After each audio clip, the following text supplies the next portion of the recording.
ગૃહ રાજ્યમંત્રી હર્ષભાઈ સંઘવીએ રૂટનું નિરીક્ષણ કર્યું। વડાપ્રધાન મોદીના રોડ શોની તૈયારીઓ તેજ બની ત્યારે 11 મેના રોજ પ્રધાનમંત્રી નરેન્દ્ર મોદી સોમનાથ આવશે।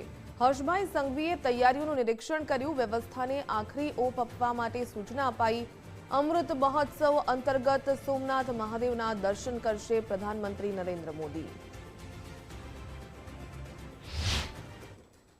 11 મેના રોજ સોમનાથ પૂર્ણ નિર્માણના 75 વર્ષ પૂર્ણ થઈ રહ્યા છે, જેને લઈને ભારતના વડાપ્રધાન સોમનાથ પધારી રહ્યા છે। જેને લઈને સોમનાથ ગીતા મંદિર હેલીપેડથી સોમનાથ મંદિરનો જે રૂટ છે ત્યાં પીએમ દ્વારા રોડ શો યોજવાનો છે, જેને લઈને આજે ગુજરાત રાજ્યના ગૃહમંત્રી દ્વારા આ રોડની સ્થળ તપાસ કરવામાં આવી રહી છે। સાથે અધિકારીગણ પણ મોટી પ્રમાણમાં તેમની સાથે જોડાયા છે। ગીર સોમનાથ એસપી છે, ગીર સોમનાથના કલેક્ટર છે, આઈજી સાહેબ છે, કૌશિકભાઈ વેકરિયા છે, તમામ મંત્રીઓ અને પદાધિકારીઓ સાથે જે રૂટ છે રોડ શોનો તેની સ્થળ તપાસ કરવા માટે આવ્યા છે।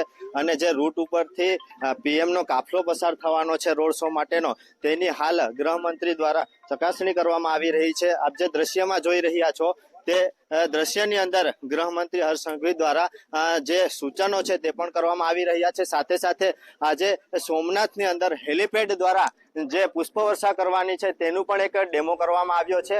અને હાલ સોમનાથની અંદર જે પીએમ પધારવાના છે, જેને લઈને રોડ શો ઉપર પણ તેના કોન્વે સાથે તેમનો રોડ શો જે છે તેની અંદર પણ હાલ ક્યાંક ને ક્યાંક રિહર્સલ કરવામાં આવી રહ્યા છે। સાથે હર્ષ સંઘવીજી પણ આ રૂટ ઉપર જે પણ ટેપકો છે, સાથે સુરક્ષાની વ્યવસ્થા છે, તે તમામ બાબતે અધિકારીગણ સાથે ચર્ચા વાર્તાલાપ કરી રહ્યા છે। ચેતન અપરનાથી ગુજરાત ફર્સ્ટ ગીર સોમનાથ।